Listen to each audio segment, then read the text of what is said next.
तो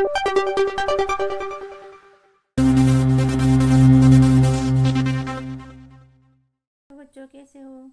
तो आज हम करने वाले हैं 8 ग्रेड अभ्यास पुस्तिका कक्षा 5वीं भाषा भारती का पाठ 11 मरकर भी जो अमर है के प्रश्नों को हल करने वाले हैं। तो आप लोग तैयार हो? ओके, तो चलो आज हम करते हैं इन प्रश्नों को हल। यहाँ से शुरू होता है पाठ 11 मरकर भी जो अमर है, यानी कि मरने के बाद भी जिनका नाम अमर हो जाता है उन्हें कहते हैं मरकर भी जो अमर है। ठीक है, जैसे कि झांसी की रानी, लेकिन उनका नाम आज भी लिया जाता है, उनको याद किया जाता है। क्यों? क्योंकि उन्होंने देश के लिए अपना बलिदान दिया था। ठीक है, देश सेवा में उन्होंने अपनी जान दी थी, इसीलिए आज भी झांसी की रानी को सम्मान के साथ में याद किया जाता है और उनकी चर्चा की जाती है। ऐसे लोगों को कहते हैं मरकर भी अमर हो गए। ठीक है, तो यहाँ से स्टार्ट होते हैं बहुविकल्पीय प्रश्न। सही विकल्प छांटकर लिखिए। इसका प्रश्न पहला है, झांसी के बाद आजाद ने छिपने के लिए अपना नया ठिकाना बनाया। ए में है इलाहाबाद, बी में है ओरछा, सी में है वाराणसी और डी में है झाबुआ में। तो इसका सही आंसर है ओरछा में। उन्होंने कहाँ छिपने के लिए अपना ठिकाना बनाया था? तो ओरछा में। बी नंबर का राइट है, हमने लिख दिया। प्रश्न 2 है, राजा भाऊ महाकाल को किस राष्ट्रीय दिवस के दिन वीरगति प्राप्त हुई थी?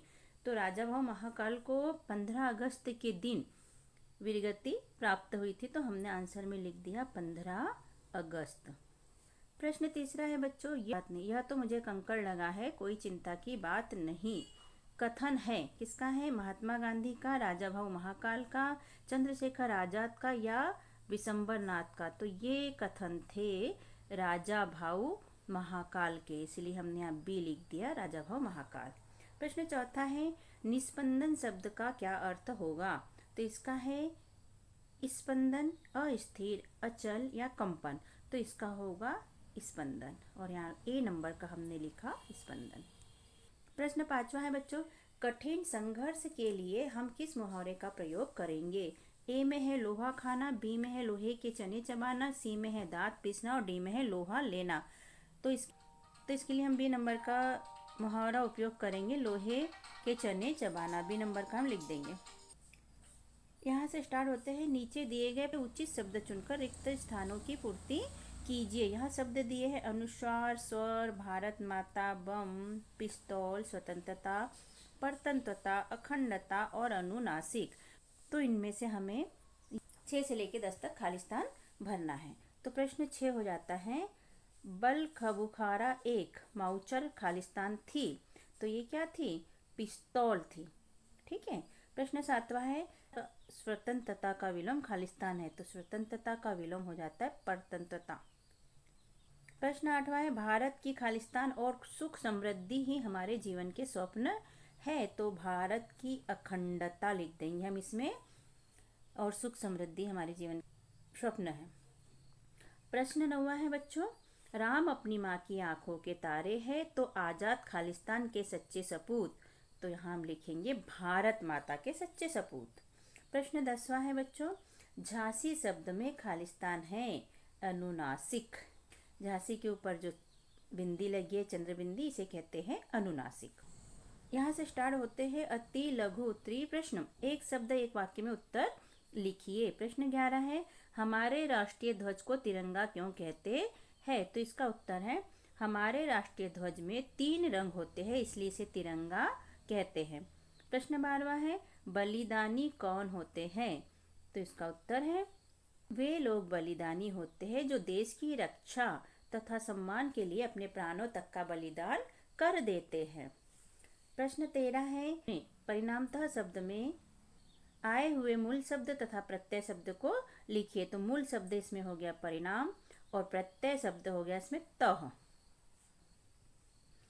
प्रश्न 14 है बच्चों, राजा भाऊ महाकाल के जन्म दिनांक की एक विशेषता लिखिए। तो इसका उत्तर है, राजा भाऊ महाकाल का जन्म 26 जनवरी 1923 को हुआ था।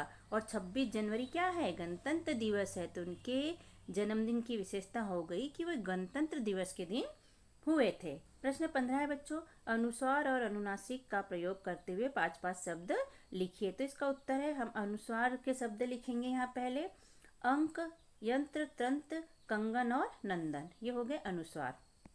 इसके बाद अनुनासिक के शब्द हम लिखेंगे। तांबा, गांव, पांव, चांद, दांत। प्रश्न 16, परी और अन उपसर्ग लगाकर दो दो तथा ई और ता प्रत्यय लगाकर दो दो शब्द बनाइए। तो उत्तर है इसका, हम पहले उपसर्ग बनाएंगे। क्या लगाना है उपसर्ग में? यहाँ दिया है परी और ये अन के उपसर्ग, तो यहाँ हो गया परिपूर्ण और परिणाम, यहाँ हो गया अनजान और अनभिज्ञ। ठीक है, फिर हम प्रत्यय बनाएंगे। तो प्रत्यय दिया है ई और ता, ये लगा के बनाएंगे भारतीय, रमणीय, और ता लगा के बनाएंगे मानवता और राष्ट्रीयता। प्रश्न 17, झांसी में रहते हुए आजाद के जीवन में आई परेशानियों को संक्षिप्त में लिखिए। इसका उत्तर है, झांसी में आजाद एक खोखे में रहते थे तथा उनके खाने का कोई भी ठिकाना नहीं था। उन्हें भारी आर्थिक कठिनाई का सामना करना पड़ा। कभी कभी तो दिन भर वो चने चबाकर गुजारा करते थे। प्रश्न 18 है, राजा भाव महाकाल को तैरने का शौक था। आप अपनी किसी एक रुचि के बारे में बताइए। उत्तर, मुझे पढ़ना पसंद है। मैं अलग अलग विषयों की विभिन्न लेखकों की किताबें पढ़ता हूँ। मुझे धार्मिक और साहित्य की किताबें पढ़ना अच्छा लगता है। तो बच्चों, यहाँ पर आप अपनी पसंद की चीज़ लिख सकते हो कि आपको क्या पसंद है, उसके बारे में आप लिख सकते हो।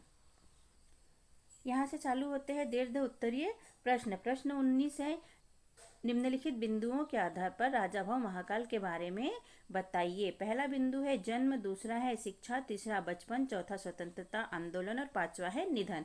इन बिंदुओं के आधार पर हमें महाकाल के बारे में लिखना है। तो यहाँ से उत्तर हम लिखते हैं। सबसे पहले हम लिखते हैं जन्म के बारे में।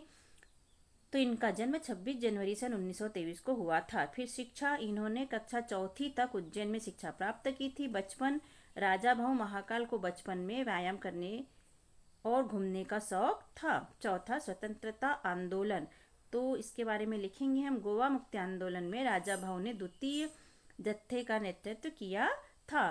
पांचवा है निधन, राजा भाव महाकाल का निधन 15 अगस्त 1955 को सिर में गोली लगने से वे वीरगति को प्राप्त हुए थे। इस तरह हमारे पूरे पॉइंट हुए कंप्लीट।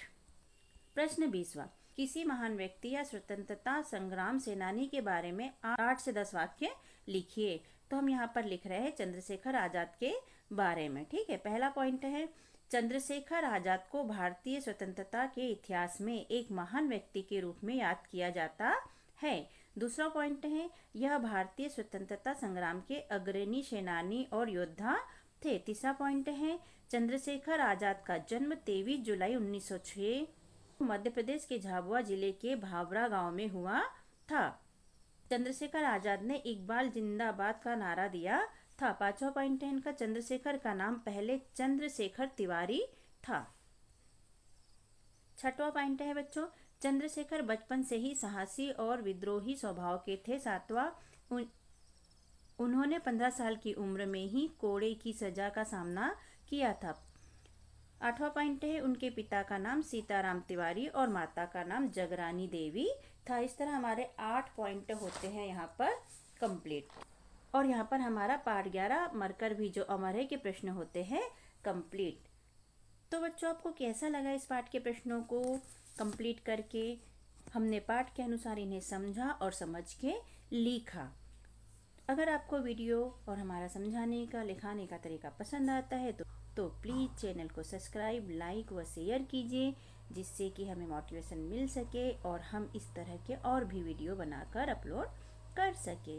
ओके, थैंक यू, फिर मिलते हैं। और हाँ बच्चों, हमने और भी विषय के एडग्रेड अभ्यास पुस्तिका के वीडियो अपलोड किए हैं जो कि हमारे चैनल पर उपलब्ध हैं। तो आप दूसरे सब्जेक्ट के एडग्रेड अभ्यास पुस्तिका के पाठों के प्रश्नोत्तर भी हमारे चैनल पर देख सकते हैं। Okay, thank you.